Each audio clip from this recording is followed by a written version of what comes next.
Welcome to Six Count. I'm your host, Zara Wild, bringing you the voices and stories of jazz from Durham, North Carolina.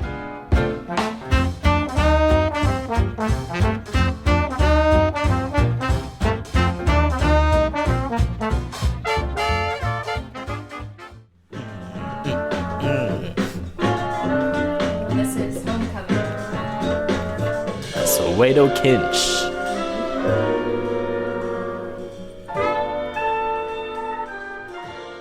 Dexter, thank you so much for speaking to Six Count at 11 p.m. this evening after our first listening session with a group of lovely people who are still in the room right now.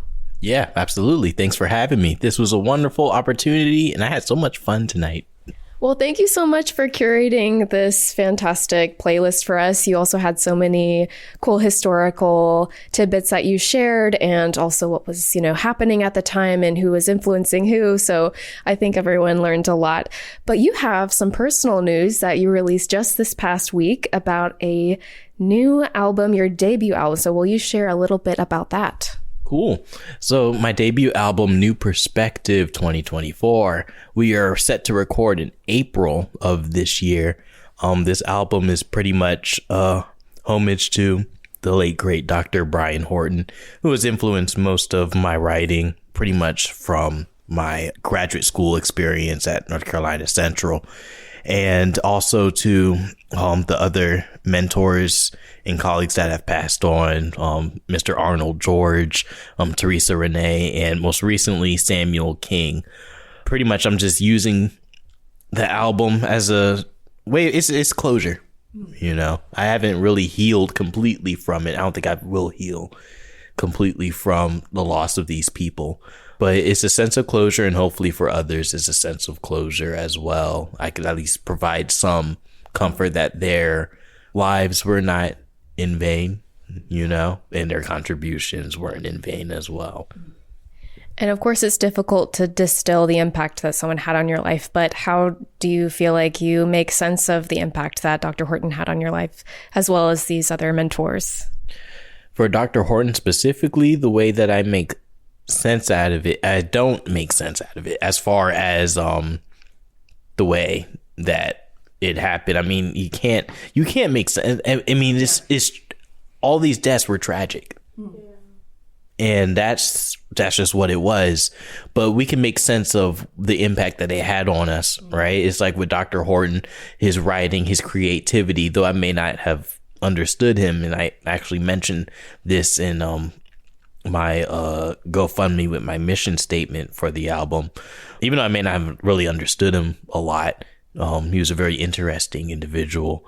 His creativity and his vision was really clear. I mean, it was genius. And the way that he inspired others and encouraged others to be true to themselves and be true to their backgrounds, but also just know more.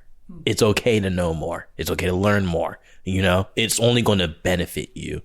But what's not going to benefit you is getting rid of what you already know and then replacing it with other things. He wanted you to keep being who you were, or who you are, or rather. But yeah, so that's kind of how I deal with it. It's like just keeping that character, keeping that philosophy, and just being true, being honest. With the other people, it's like Mr. Arnold George, the fact that he really saw you. Mm-hmm. Yeah. It didn't matter who you were. It didn't matter where you came from. He saw you. That's a beautiful thing, to feel seen rather than just viewed or something like that. Right. Exactly. And you are accepting support from the community, and you've also had support from the Durham Arts Council. And so how can people join you in supporting this project? Awesome. So you can actually go to my Facebook page, Dexter Moses, under my name. And I have several links posted for the GoFundMe. I'll also post a link to my website, dextermosesmusic.com, soon, within the next couple of days or so. To make sure that it gets as much visibility as possible, and any amount is appreciated, whether we make the goal or not. The album still is happening. I just want to give an opportunity for people to contribute because, it's like, who doesn't want to contribute to a legacy? The people that have influenced me and impacted me. And also, I want something to show my kids and my grandkids. So that's what you're contributing to. And how cool that you're using your first album as a way to cast a spotlight on someone who influenced you. So I think that is really neat. And also a deep curiosity about the music seems to be the theme from tonight's curated list of songs. So there was a lot to choose from. So can you share about your thinking that went into curating this playlist? Were there through lines? Was it just what was inspiring you in the moment?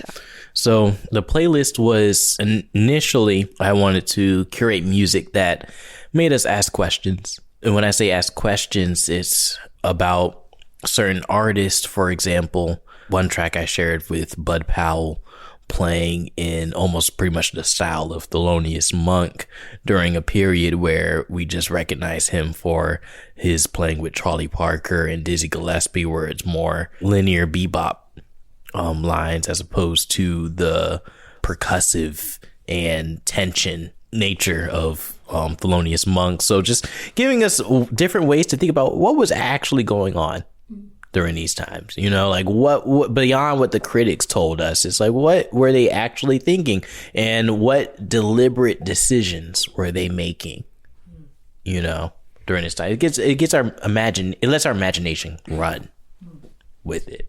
And will you share the song that you're referencing right now? Cool.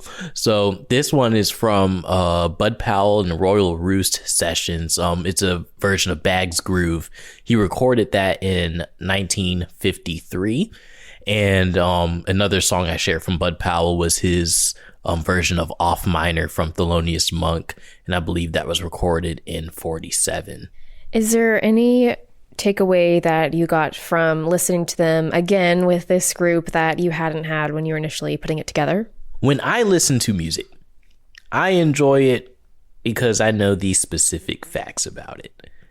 But then when I get other people to listen to it and they don't know these facts and they don't know the research, behind it, and they still describe the music in a way that it still hits it on the head. It's you're hearing it from an honest place.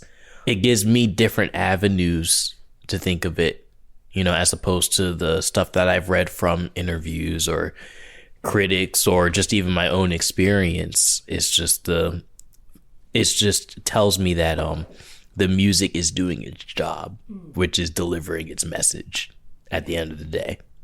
Especially because tonight we have a drummer and a guitarist and a vocalist and someone who knows a lot about classical and jazz. And so the fact that there were these commonalities across different backgrounds, I think, does speak to what you're saying about how we can find connection over the music from all of these different places. Another question is, can you choose one song and share about the arrangement that you liked? Whoa, that's a hard one. I liked all of them. It's like, that's why I picked them. So one song, Black Friday from Soweto, Kinch. That one, as far as, from a musical perspective, it was very intricate, very detailed, very deep. From a emotional standpoint, which is what, anytime you listen to music, that's what hits us. That's what's supposed to hit us, is the emotional impact, right? Aside from that, it's like that spiritual implication of what was happening, the darkness that was happening during that time. That track really embodied just the turmoil, but then also it does have, as some people have mentioned, the sprinkles of optimism, And how this different things can exist at the same time, and how in the midst of awful things that there was still sources of joy, it sounded like, as expressed in this music. Okay, let's talk composition, another song that you felt like it stuck out as surprising or admirable. Man, these are really hard questions. I didn't know you were going to come with a second one. I may need some help. Anybody from the audience can help me out with the track. The composition. Yeah. Shall we come back to that question? Well, I mean, the last one, the Geraldine. Oh, Yeah. the gospel song that was pretty impactful. Yeah. So the last track that I played, Geraldine Gay and Donald Gay, is a gospel number titled "I've Done My Work," recorded in 2001. And what made it impactful was that Geraldine, she was called or dubbed the Errol Garner of gospel. But when I listen to her music, I don't necessarily hear jazz. I just hear church. I hear just what I grew up listening to. It never dawned on me that what she was playing was related to jazz. I mean, I was listening to her when I listened to gospel music of that style, where it's just a piano, a vocalist, and like a drummer on snare with brushes, just keeping the beat.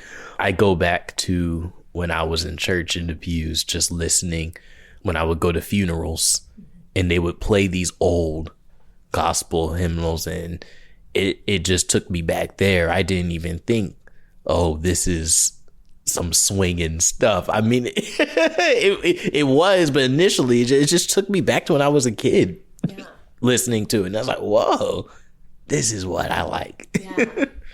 I love that. There's such a joy to realize that I am getting pleasure out of this, not because someone told me, because I just think it is so great. Mm-hmm.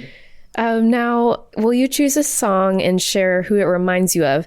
And maybe it's this one, because at the beginning you said it can only be one of two people. And actually, I think everybody got it right where they chose one of the two people. So is it that one you want to talk about, or maybe a different one? Sure. I'll talk about the Bud Powell. So yeah, the Bud Powell song with Bags of Groove in 1953. He plays a lot in the style of Thelonious Monk. That's probably one of my favorites. Recently, actually, I actually just learned about this version probably like 3 days ago. I actually was talking to on Instagram a saxophonist named Elijah Easton. He's based in DC and he plays like Sonny Rollins. Like, he's really deep into Sonny Rollins, and he posted a video of him playing a Bud Powell intro to Round Midnight. And I texted him on the app, and I was like, man, you're playing the real stuff. I used other words, but I said, you're playing the real stuff, and he was like, yeah, we've been sleeping on Bud Powell. I was like, I know. So he told me to check out this record, the Roost Sessions, which is a compilation of Bud Powell from 1947 and then records or recordings from 1953. Yeah, that recording is my favorite because as far as the narrative is like, the jazz narrative, jazz education, as far as Bud Powell's connection to Thelonious Monk, you don't hear his connection to him outside of his mental illness. As far as his sound, it's always like he went through this traumatic electric shock therapy. His playing changed, and it almost sounded like he was going to playing like Monk, and it was fantasy. I mean, a little bit, and it's like, well, he always had that. It was deliberate. It's the same way of Lewis Porter. If you ever read his book on Lester Young, his argument was that Lester Young's sound changed because he wanted it to change, not because he went to the military and got, dishonorably discharged and went through mental illness and all this stuff. I mean, depression. I mean, yes, it does affect your music, but there were quotes that that Lewis Porter brought up from Lester Young that said, I was trying to go for this, and I think what's really harmful to the music is when we attribute these creative decisions to poor life choices or circumstances, Especially when there seems to be value judgment there, too. What song on the playlist is one that you would go to someone and almost feel compelled to say, this is important, and why? I would say the Geraldine Gay and Donald Gay recording. That's the one that I just want to be like, this is what we've been talking about this entire time. And when I say we, I'm also coming from the background of being, educated by North Carolina Central's jazz program, of having swing, of the music being black. It's not exclusive because everybody can play it, but you just gotta know where it comes from. And it's black music. And so I just want to go and say, like, this is what, this is what y'all need. This is what's missing. This is the ingredient that is missing from the music. But Branford Marsalis, right? I was talking to him and he was explaining how the issue with getting people to actually accept that sound and that culture, is from it's hard for them to accept it as from an intellectual level. It's more of, it is what it is, but it is not necessary. But it has to be studied. Like anything else, it's like you gotta go and expose yourself to it. You gotta learn it. It is not natural. Not all black people have groove. Not all black people can swing. It's like not all black people can play basketball. You gotta learn how to do these things. Well, you seem like the constant student as well as a teacher. So can you choose a song and share how you would approach teaching it? Wow. All right. I'm so impressed. So, yeah, I don't know how I would teach a lot of, because the songs I picked specifically, it is unteachable. So like the song that made Oscar Peterson afraid. Right. It's like the song that made Oscar Peterson afraid, or the person that Oscar Peterson was afraid of, Phineas Newborn Jr. coming out of Memphis. And I played his version of All the Things You Are. And in one recording, he plays a classical variation. He comps in his right hand, solos in his left, and he solos with both hands, all in one recording. It's like, I wish I could teach somebody how to do that, but I mean, the most I can do as far as educating somebody about the music and using that specific recording is pay attention to his use of form, development, how he didn't just go from classical to jazz, like he soloed within the classical idiom. It wasn't just bebop over these classical arpeggios. Like he was forming melodies and basing it off of the original melody of All Things You Are. The original melody is so beautiful. You can almost make it like a fugue, at a certain point, just because the theme is just so intertwined into it. Yeah. And then when he starts his jazz improvisation, when the rhythm section comes back in, you can hear him thinking melodically, not chords, and he's not repeating any licks. There's no licks.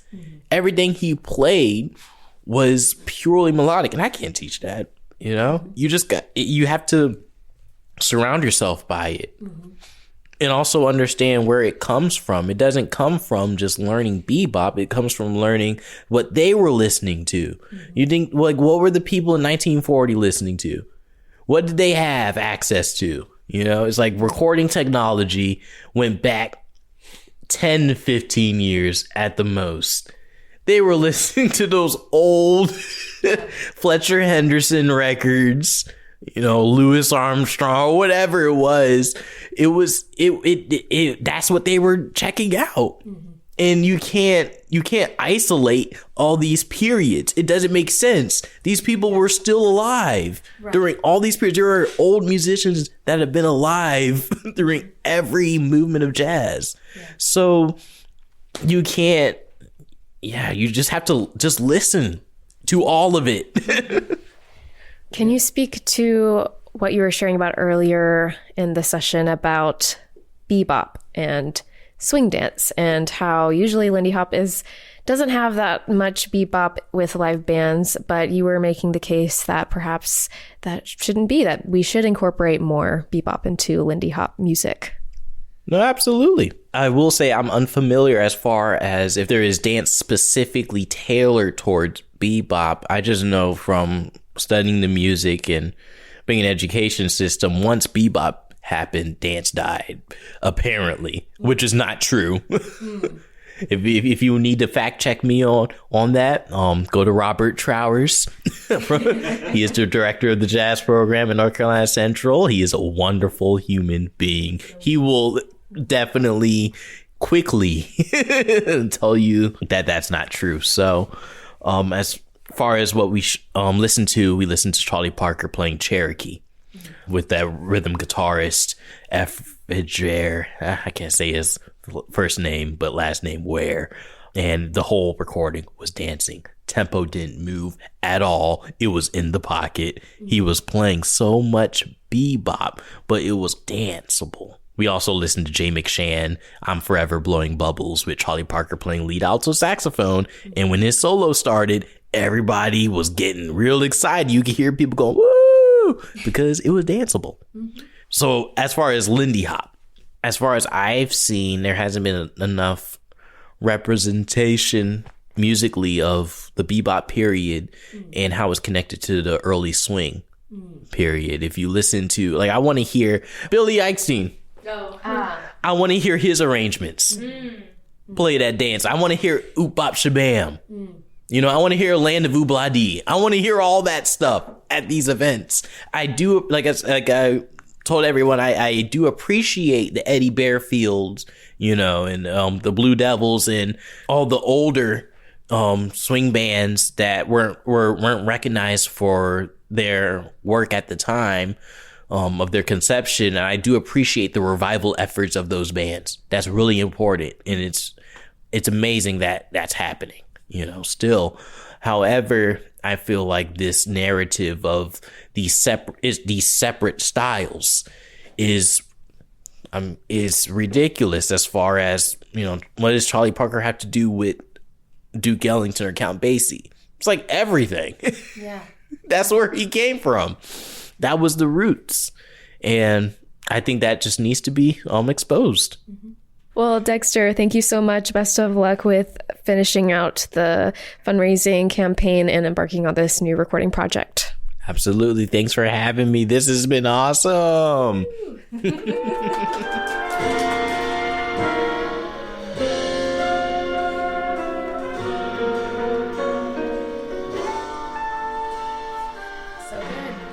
So good. Thank you for listening to Six Count. I'm Zara Wild. You can let us know what you thought of the episode or recommend a guest by emailing us at sixcountpodcast@gmail.com or by finding us on Twitter or Instagram at sixcountpodcast. If you'd like to support our work in telling the story of jazz in Durham, you can make a gift to the show by following the link in our episode description. Thanks for listening.